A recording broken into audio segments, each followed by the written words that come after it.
Saudações filosóficas! Seja muito bem-vindo ou bem-vinda ao curso de Filosofia Estoica. Pois é, aqui no nosso canal nós estamos agora lançando esse curso sobre estoicismo. Lembrando que nós já temos aqui no nosso canal um curso sobre o pensamento de Zygmunt Bauman e toda a sua visão acerca da liquidez. Nesse momento, a gente vai sair dessa perspectiva contemporânea e vamos visitar os estoicos. E para essa primeira aula, que inclusive você vai contar com material que está na descrição, um material em PDF, onde você vai poder ter uma outra referência para o nosso curso. Essa primeira aula, ela vai trazer o contexto histórico e uma breve introdução sobre o pensamento desses caras que marcaram a história não apenas da antiguidade, mas deixando influência pesada para a civilização e cultura ocidental. Então, solta a vinheta.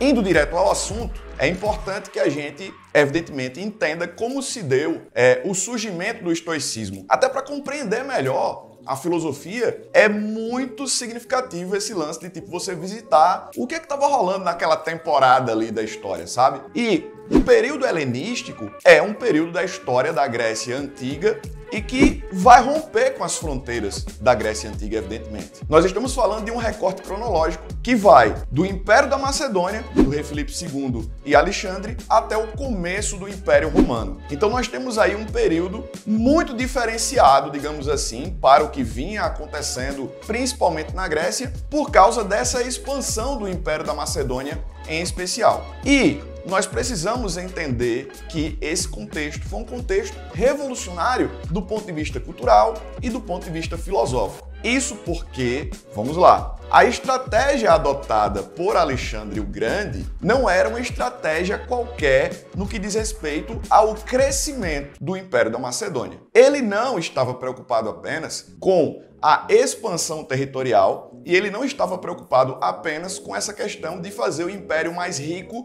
do ponto de vista econômico. A estratégia adotada naquele momento foi uma estratégia de assimilação, de absorção, de incorporação de culturas dos povos dominados. Então a gente tem uma preservação da arte, uma preservação da cultura, uma preservação dos saberes. O que foi fazendo gradativamente com que o Império da Macedônia ele também fosse um gigante nesse aspecto, no aspecto do conhecimento, no aspecto cultural. E isso é uma marca do domínio de Alexandre, que com pouco mais de 30 anos já tinha conectado praticamente todo o mundo até então conhecido, conectando o Ocidente ao Oriente, tendo como principal cidade Alexandria, que ficava no Egito. E diga-se de passagem, Alexandre também teve toda uma preocupação de construir bibliotecas por todo o Império, propagando assim um pouco do conhecimento, um pouco dos saberes de cada um dos 4 cantos desse império. E o nome helenismo, que a gente se refere a esse período como helenístico,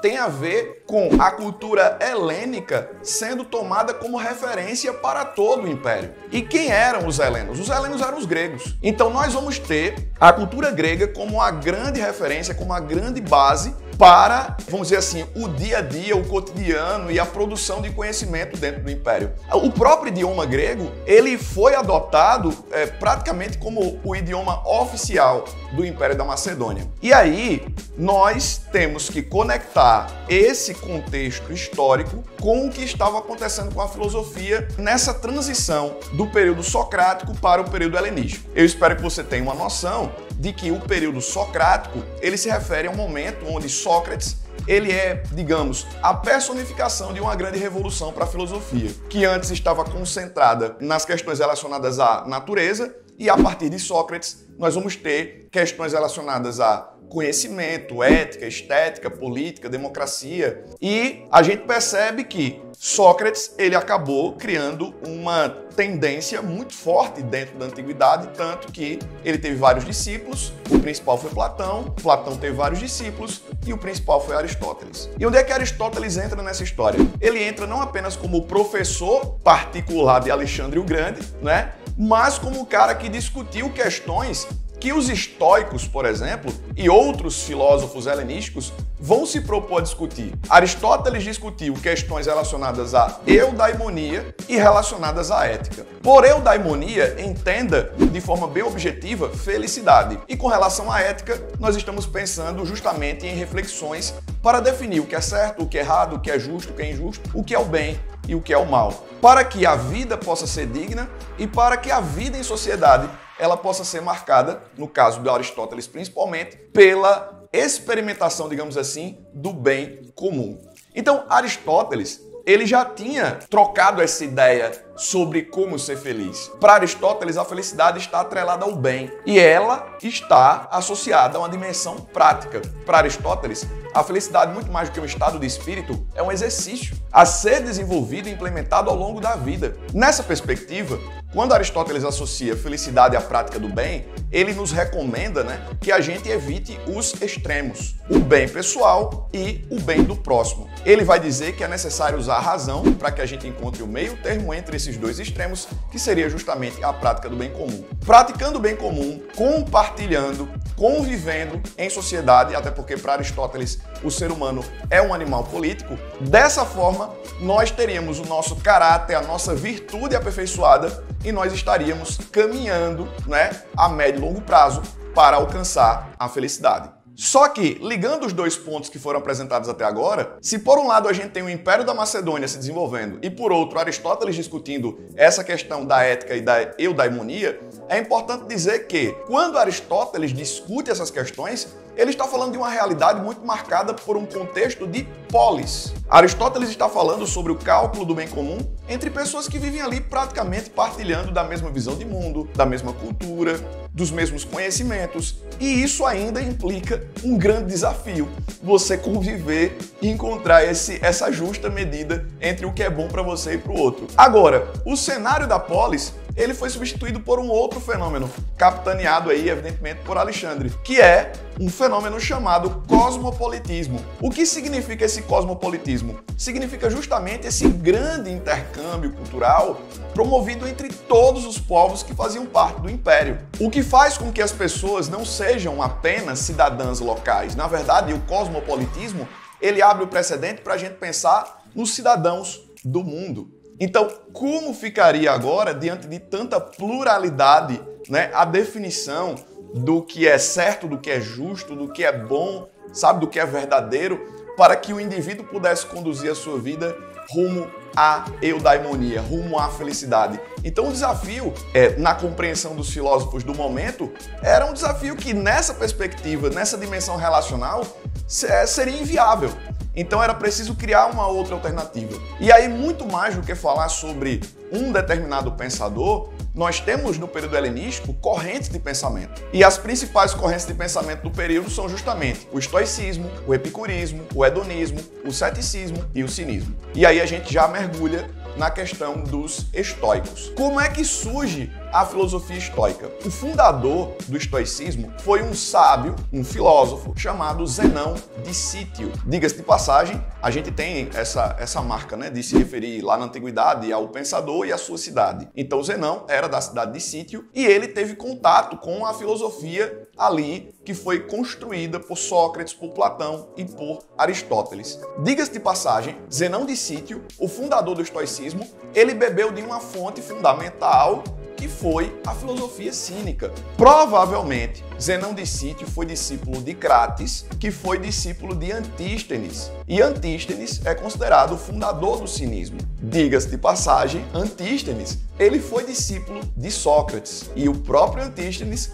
foi mestre de Diógenes. Diga-se de passagem também, nós temos aqui um vídeo no nosso canal especificamente falando sobre o cinismo e trazendo aí o protagonismo do Diógenes. Vale a pena conferir. Mas, continuando, os estoicos, eles se destacam nesse cenário helenístico justamente por propor uma alternativa bastante interessante, para dizer o mínimo, para que o indivíduo possa, de fato, ter uma vida boa, para que o indivíduo possa, de fato, ter uma vida feliz. É importante a gente acrescentar nesse momento da conversa também que a preocupação desses pensadores estava em refletir sobre a eudaimonia, que a gente pode traduzir por felicidade, e também havia uma reflexão sobre a ataraxia, que tem a ver com paz interior ou bem-estar. Então eles vão considerar que existe uma maneira de você preservar o seu bem-estar, a sua ataraxia, e a ataraxia ela vai ser um meio para que você alcance a eudaimonia, no caso a felicidade. Então é importante preservar esse bem, mas perceba, eles tiram o foco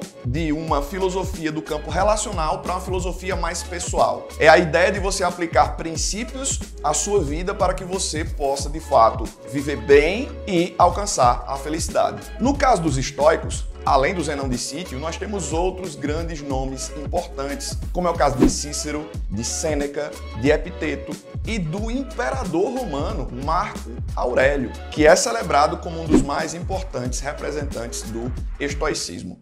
E aí, já para a gente tentar entender e começar a entrar na cabeça dos estoicos, qual era o principal problema? Qual era o principal obstáculo que eles enxergavam que se colocava entre o indivíduo e a felicidade? E aí você precisa entender isso. Os estoicos estavam muito preocupados com os males provocados pelo meio externo. Então, eles vão lançar essa observação. É muito mais importante você centrar a sua vida numa perspectiva de autoconhecimento, de um olhar sobre si, daquilo que você pode controlar, do que sobre aquilo que você não pode controlar. E nesse sentido, eles acabam também problematizando sobre os danos que podem ser causados ao nosso bem-estar, que serão causados, evidentemente, por uma dependência ou uma vida de supervalorização do prazer e do desejo. Você ser escravo do prazer e do desejo é uma opção que vai fazer com que você sofra muito mais do que o que a vida já proporciona de sofrimento normalmente.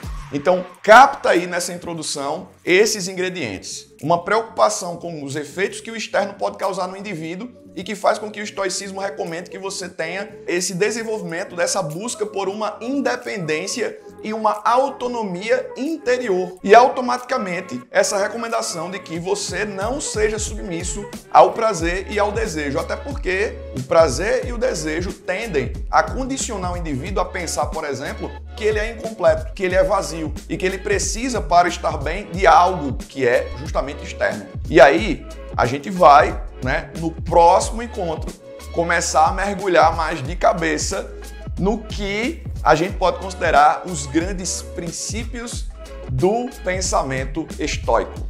A minha recomendação é que você se inscreva no canal e que você curta esse conteúdo. Quando você se inscreve no canal e ativa as notificações, você vai ser avisado quando um novo vídeo chegar por aqui. E lembre que aqui no nosso canal, toda quarta é dia de vídeo novo. Então a gente está sempre produzindo alguma coisa legal para você, alguma coisa interessante. Ora, a gente vai estar produzindo algum curso, como já aconteceu com Bauman e agora está acontecendo com o estoicismo, mas volta e meia a gente está falando de cultura pop, está trazendo aí alguém que seja, sabe, um link legal para que a gente possa desencadear boas reflexões. E assim, você sabe que por aqui você é sempre bem-vindo ou muito bem-vinda e eu fico muito feliz por saber que você está aí do outro lado, acompanhando esse nosso start, desse nosso mais novo curso, que é o curso sobre o pensamento estoico. Um grande abraço e até a segunda aula, beleza?